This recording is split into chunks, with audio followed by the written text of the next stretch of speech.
Les amis, bon bah voilà, retour au garage. Il est 9h30 bien plus que passé, comme hier. Moi je me réveille, Allez, moins 10. j'ai encore la tête dans le cul. Ça va le faire. Regardez, on a ramené les petits autocollants. Voilà, il y aura des petits autocollants à gagner. Bon, on en était où, mon copain? On en était où on a laissé hier, tout simplement. On a encore la petite prépa du carter à faire. Donc on va attaquer par ça, je pense. Après, on va le dilater, on va le remettre. Ça va avancer, ça va avancer. On va vous filmer ça. Puis bah, ouais, c'est tout. Faut qu'on se lance. Allez, on se lance. Alors, on va aligner les transferts. Alors, comment faire? Bah, vous mettez votre joint en base et vous voyez, on a tout ça à gratter. En sachant que de ce côté-là, faut pas gratter jusqu'au maximum. Sinon, Ça fait ce qu'il y avait sur l'autre. on vient percer à ce niveau-là en fait. Les transferts, ils sont tellement gros qu'on peut pas gratter comme il faut. Alors vous mettez votre joint en base, deux goujons, votre joint en base, vous prenez un petit marqueur et vous coloriez. Ah ouais, faut peut-être que j'aligne bien comme il faut. Ouais, c'est mieux. Hein. Euh.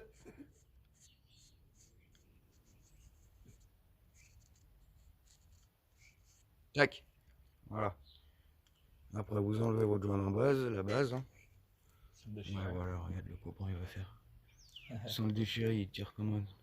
T'es un malade. T'es un malade. T'es un malade. T'es un malade. Donc là tout ça c'est où qu'il va falloir gratter. Mais un peu moins. Parce que sinon on va traverser. Après elle est pas morte, on peut résiner mais... Elle est toute neuve, toute belle la pièce, ça serait dommage. Un coup de Dremel. Alors la Dremel. Ah bah bonne question la Dremel. Faut qu'on trouve la Dremel. Un coup qu'on a trouvé la Dremel, on attaque ça. Je vous montre. Et du coup, pour ceux qui n'ont pas compris à quoi ça servait, les transferts qui sont là du moteur, ils vont être alignés parfaitement au carter. Ça évite des flux un peu chelous dans le moteur. Ça met pas une grosse perf, mais ça aide les flux. À la recherche de la Dremel. Je vous fais un tour de l'atelier les gars. Si vous voyez la Dremel, vous me dites stop. Bah, je sais pas où elle est. Voilà, j'arrête là, ça me donne le tournis. Moi j'essaie, je vais trouver. Bah les gars, vous avez pas assuré. Vous m'avez pas dit stop. Regardez, je continue à tourner, je continue à tourner, je continue à tourner. Pouf. Et bah voilà mon copain. Bon allez, je branche tout ça. J'attaque ça, je vous montre.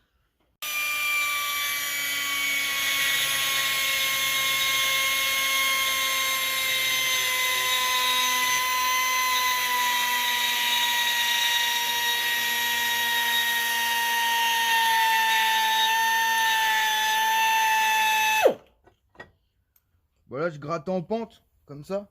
C'est pas le mieux à faire. Hein. Le mieux c'est de faire comme la pente d'origine en fait. Mais on peut pas sur celui-là. Les transferts ils sont trop gros. Après on va venir dégommer. C'est que t'arrives un petit peu loin ou. Non, c'est une limaille.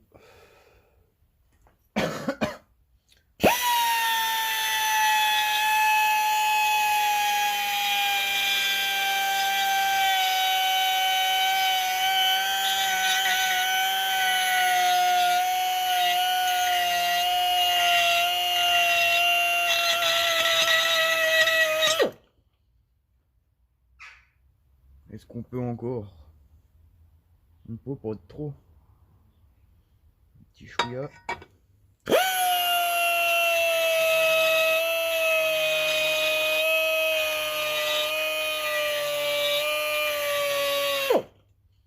Là, on va laisser comme ça, on va pas prendre de risques. Ouais. Ça sera toujours mieux que de l'origine. Donc voilà, si vous voulez aligner vos transferts les gars, c'est assez simple. Après vous pouvez polir si vous voulez. Ça n'a aucun intérêt pour les flux d'air. Il y en a qui disent que ça marche mieux, qu'il faut le faire. Il y en a qui disent qu'il faut pas le faire. Moi, je fais partie de ceux qui disent qu'il faut pas se faire chier et faut pas le faire. L'essence, elle s'en fout, elle, que ce soit poli ou pas. Elle va y aller et elle y va. C'est tout. Un petit coup de soufflette là-dessus. Et le tour est joué. Et le tour est joué. Après, on remonte ça dans le bédo. Puis c'est bon. Là, donc, on a bien nettoyé les petits morceaux de ferraille. Toutes les petites limailles. On a nettoyé la portée de joint ici. Tac, tac, tac, tac. Donc là, maintenant, qu'est-ce qu'on fait? Bah, on allume le flambard. Qui est ici présent. Flambard à crème brûlée. Et on chauffe. Mais si tu chauffes là, tu vas tout brûler ce qu'il y a derrière. Attends, on va le poser par terre. Voilà. Non. Donc là, on va chauffer toute la portée de roulement. Tout l'intérieur. Ça, là, ça sert à rien. Juste la portée de roulement. Histoire de le dilater, vous avez compris, je pense, maintenant. Au dilate. Histoire que le roulement, il rentre tout seul. Puis après, bah voilà, quoi. Bon, je continue à chauffer. Après, on va mettre un peu de pâte à joint sur tout le tour. Alors, il y en a qui me demandent. Ouais, faut pas trop que tu penches. Il y en a qui me demandent en pâte à joint. Alors, avant, j'étais sur de la noire et on est passé sur de la CAF 1. C'est la meilleure des pâtes à joint. Ça va un peu plus cher. Bah, elle est au top. Malgré que j'avais pas de problème avec la noire. Évitez la bleue, par contre. C'est vrai que la bleue, elle est. Bah, j'ai pas eu de soucis non plus, mais elle est vachement fluide, elle est vachement bizarre. Donc évitez de la prendre. Moi, je continue à chauffer parce que là on a une grosse main en face de l'écran. Donc voilà, je chauffe. S'il y a des femmes sur la chaîne, regardez comment c'est joli, un homme qui travaille. Regardez cette crinière, ça peut même passer la serpillière. Ouais, grave. Du mot aussi. Hein? Pour faire les toiles d'araignée aussi. Pour faire les toiles d'araignée. Voilà, faut bien chauffer les gars, faut pas hésiter. Hein. Faut mieux que ça soit plus chaud que pas assez chaud, parce que sinon faut enlever et un coup à niquer les portées de roulement. Donc là on chauffe, Marcel, on chauffe. Chauffe, chauffe, chauffe, chauffe. T'es chaud, t'es chaud, t'es chaud, tu vas trouver. On a foutu un dawa les mecs. Alors Régie, on a bien établi, tu vois, pour poser les moteurs et tout, mais non, nous, à l'ancienne, par terre, on n'a pas perdu les vieilles habitudes. Bah c'est quand même mieux, on a les outils rangés, pour ceux qui ont connu la chaîne dès le début. C'était pas comme ça. Hein. Toujours le petit squat. Bon, le frérot, il a foutu un peu le bordel avec les chichas, mais... Ah, le petit faisceau sur batterie.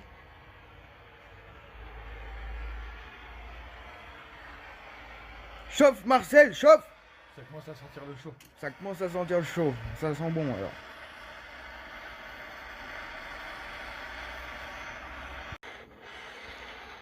Pendant que le copain il continue de chauffer, de chauffer, de chauffer. On a posé la petite pâte à joint. Ah, une fine couche suffit les gars. Vous en mettez bien partout. On a l'impression qu'elle va pas partout, mais c'est le reflet. Hein. On a bien partout. On n'oublie pas de remettre les petits pions centreurs. Tac. Très important. Si vous les avez pas, il vous en faut. Je dis ça parce que j'ai déjà vu des bas moteurs où quand je démontais, il n'y avait pas de pion centreur. Bah ça risque pas de tourner droit mon ami. Hein. Allez, on va enquiller ça. On va donner la petite caméra au copain. Un petit chiffon pour pas se cramer les mains. On va se prendre les petits chiffons.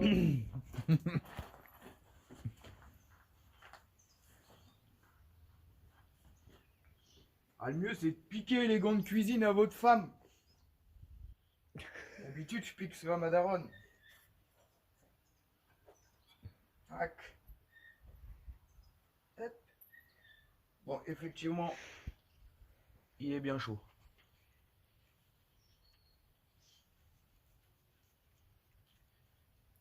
Hop. Et il y a tout qui est bon.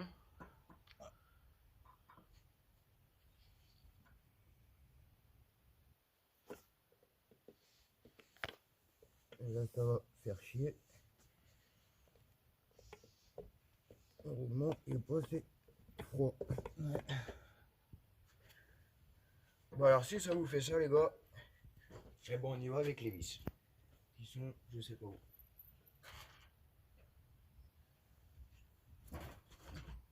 Tu les as mis où, chef? Bah, c'est pas tous ceux qui sont là? Non. C'est pas ça. Là-bas. Yeah.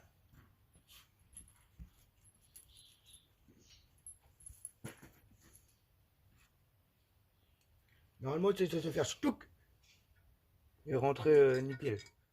Non, non. Mais ça arrive que des fois, bah, ça rentre pas. Hein.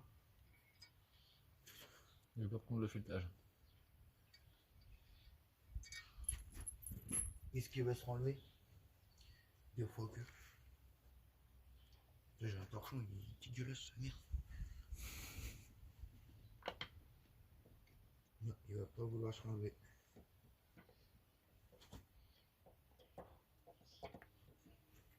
Il va nous faire chier jusqu'au bout. Comme à chaque fois sur ton scooter, mon gros. C'est ça.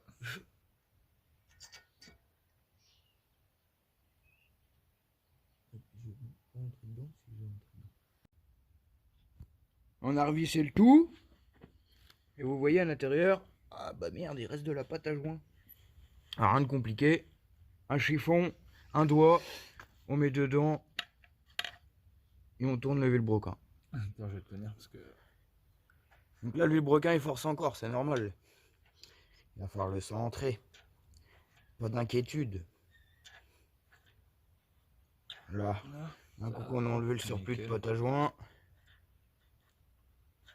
Voilà, on est bon.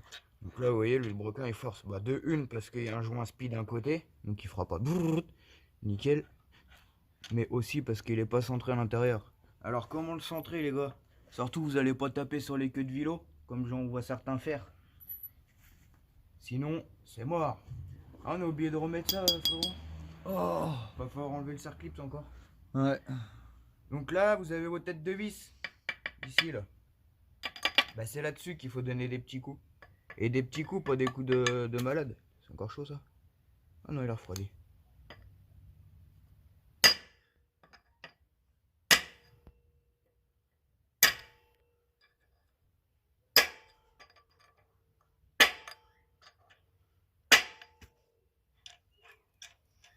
Déjà, je pouvais pas le faire à une main tout à l'heure.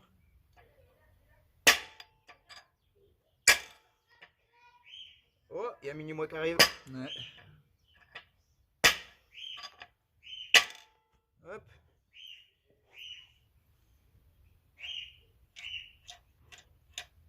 Ça commence à être mieux.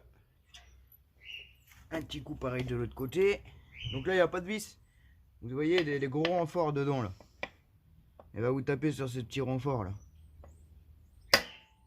Pareil, doucement, c'est de l'alu, les gars.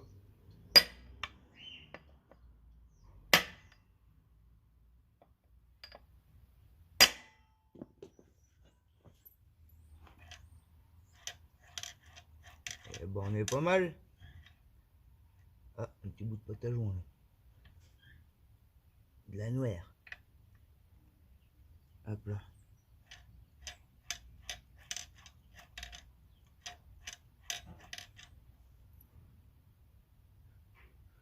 Encore un petit coup de l'autre côté, puis on va être bon.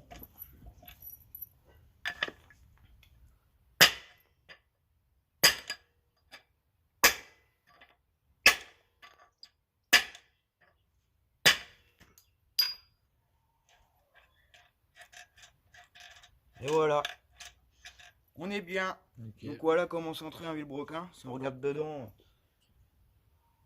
on voit que la distance elle est pareille entre là et là, pour ceux qui n'ont pas vu. Donc bah voilà, on n'a plus qu'à remonter le moteur. Faut qu'on se fasse chier avec la petite tige. Ce qui est mieux là, c'est de remonter cette petite tige là avant, quand vous la mettez. Parce que sinon, il faut enlever les deux serre-clips, le rentrer dedans et remettre les serre-clips. C'est assez casse-couille à faire. Donc on va faire ça. Et puis après on se fait le moteur. Voilà, on a remonté la petite barre avec les petits serre-clips à l'intérieur. À ne pas oublier. Le vilebrequin il tourne. C'est magnifique. on va mettre le petit joint spi qu'on va graisser à la pâte à joint. Puis qu'on va mettre là. Hein.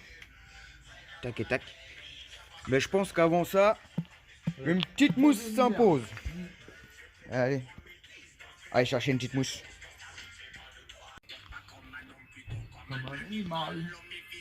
Une petite mousse?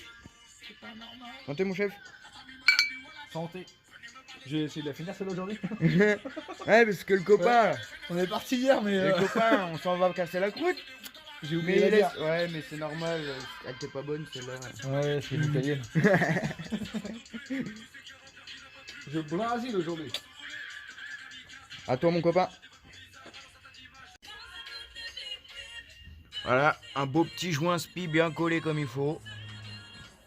Alors celui-là il se barrera pas, c'est sûr et certain.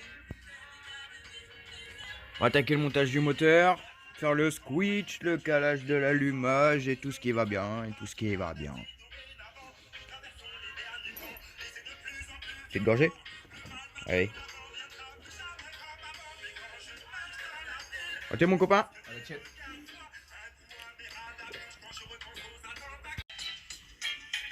Montage de goujon, on a remonté le piston.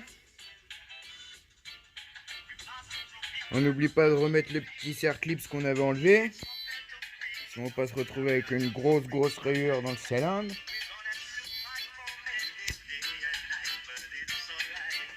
On va mettre le joint d'en bas. On s'est mis sur l'établi les gars. Eh, regardez. Ça c'est du boulot de professionnel. Pour les petits trucs minutieux c'était mieux quand même. Ça t'as un scooter double face. Ouais. Un côté noir, un côté blanc. C'est magique. Alors non, le bas moteur est pas peint en noir les gars. Non. C'est la graisse.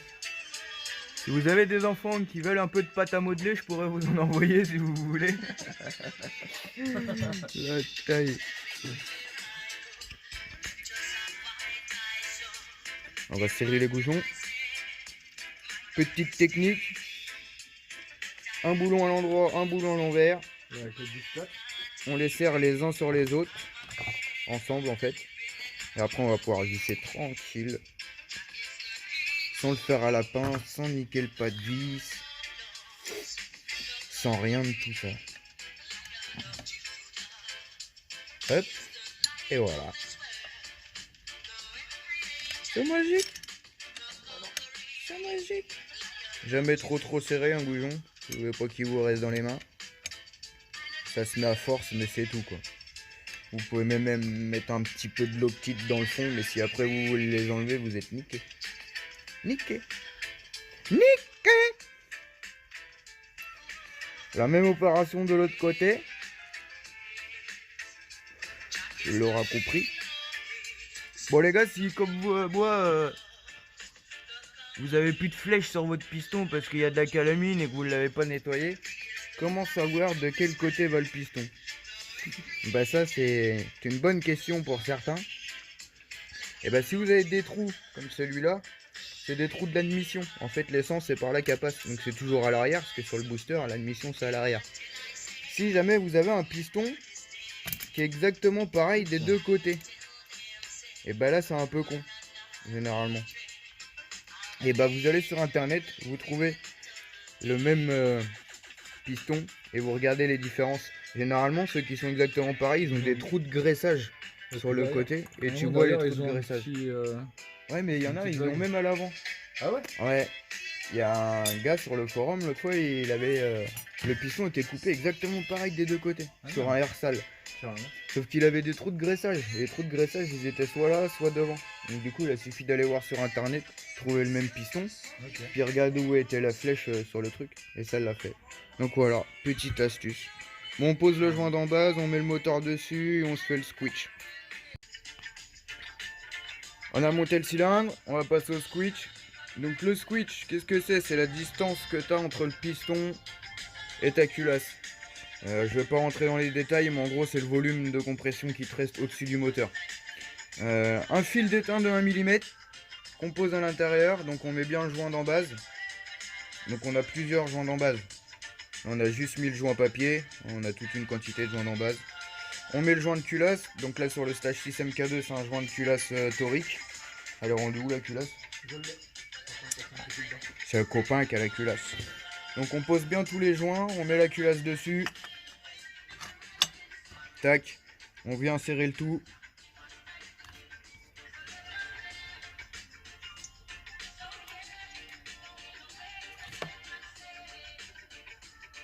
La clé de 10, c'est comme la douille de 10. C'est celle qu'on perd tout le temps. J'ai posé où mon mégot, moi? Là.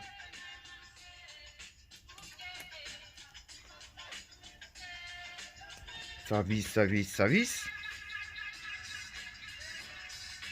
Comment qu'on visse, mon copain, une culasse? En croix. Pourquoi on croit? Eh, t'as mis le joint torique? Bah non. Il est dedans. Bah non, il est là. Il est dedans. C'est le joint d'origine qui est dedans. Ok. Et qui est dedans. Et qui est dedans. Ah, t'es mon chef. Ok. Donc pourquoi on croit les amis? C'est pour éviter la déformation de la culasse. Et pour avoir un serrage régulier. Bon normalement ça se sert à la clé dynamométrique.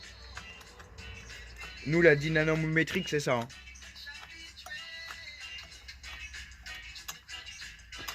On sert pas comme un bourrin. Ça sert strictement à rien. Mais on sert suffisamment fort pour pas que ça pète. Je vais vous montrer une technique à la main. Après on n'a pas tous la même force. Mais en fait, tu dois pouvoir le serrer avec une clé. Pas comme il est en train de faire, par exemple. Bon, bah là, je fais juste un petit coup. Hein.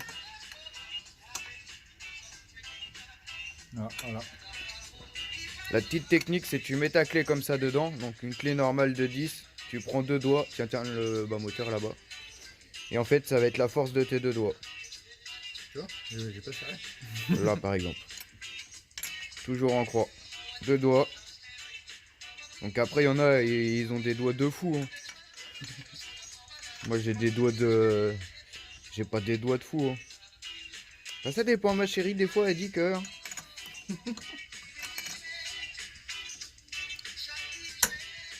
Bah, elle est belle, la clé. C'est pas celle-là il faut prendre. Ça, c'est une clé de merde. Ne prenez pas des clés comme ça, là. Surtout quand c'est pas de la marque. Ah bah elle est où la bonne Ça vis? fait ripper les boulons. Non, mais là, c'est bon pour le switch. Ouais. Donc, un coup que vous avez fait ça... Vous tournez le vilebrequin pour faire cogner le fil d'étain à la culasse. Et après on va mesurer les deux bouts de culasse. Donc je vais faire tourner le vilebrequin, je vais vous montrer ça. Ouais, où le copain il va tourner le vilebrequin. Faut que tu tournes dans le bon sens. Si tu veux tourner. Putain mon Ah bah ça va forcer là sans rien au bout, oui. Ça tourne ou pas? Ouais c'est bon. Pas trop hein, tu vas le faire tomber dans les transferts. Là j'en ai fait qu'un là, j'ai fait qu'un tour. Mais faut pas que tu fasses des tours, faut que tu fasses clac clac clac. Ouais mais je peux pas, il tourne pas tout seul. Bon je vais... Regarde. On va redémonter la culasse et on va mesurer ça. Donc voilà, on a tourné le piston. Et je sais pas si vous allez voir. On voit mal, ça va pas faire des trucs. Voilà. L'étain il est écrasé. Donc là c'est ce qui va nous donner le squish. Donc là faut mesurer. Sur de l'alu comme ça, la moyenne à peu près c'est 0,75. À peu près au plus bas. Donc quand on est un peu plus haut c'est mieux. Et il faut penser qu'il y aura le tassement. Le joint d'en base et le joint d'en haut il va se tasser. Pas le joint d'en haut parce que c'est un joint torique. Mais le joint d'en base qui est en papier il va se tasser. Donc faut mettre toujours un peu plus gros quand même. Donc là on va mesurer ça. Donc on va prendre le téléphone. Donc puis à coulisse ou micromètre.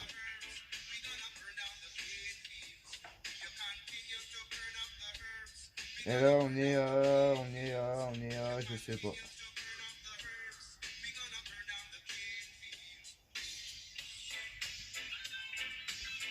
On a un peu plus de 0,50. On va faire au micromètre.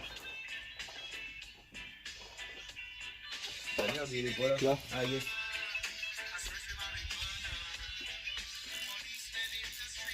Donc le micromètre c'est ça les gars. C'est hyper précis. C'est juste magnifique cet outil.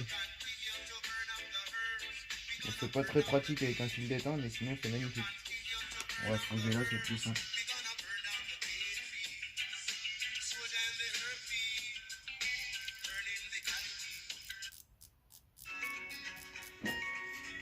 Donc là, on est à 0,5... 45. On est à 60... on est à 0,63. Donc là, on est beaucoup trop bas en squish. Là, ça veut dire qu'il va falloir caler le moteur un peu. Sinon, c'est le risque d'explosion. On sait? On arrive. On nous appelle pour l'apéro, les gars. L'épisode il va bientôt s'arrêter. Hein. Donc on mesure toujours les deux côtés parce que le piston il bouge comme ça à l'intérieur. Donc là on est pareil, on est à 50, 60, on est à 64. Donc on est à 64 d'un côté, 63 de l'autre, ça fait du 63,5 pour du 0,75 minimum. Donc là on est beaucoup trop bas.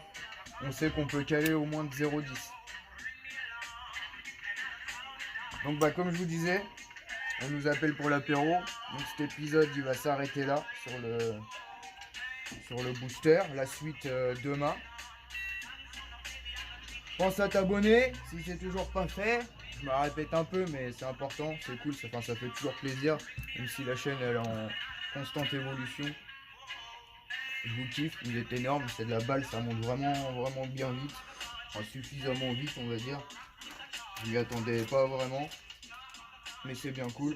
Donc bah voilà, suite demain matin. On va aller se boire un petit rosé pamplemousse mon copain. Voilà, lâche un pouce bleu, tout ce qui suit, etc. Et tout le blabla que je dis d'habitude, voilà. Topette mon frère, à la prochaine.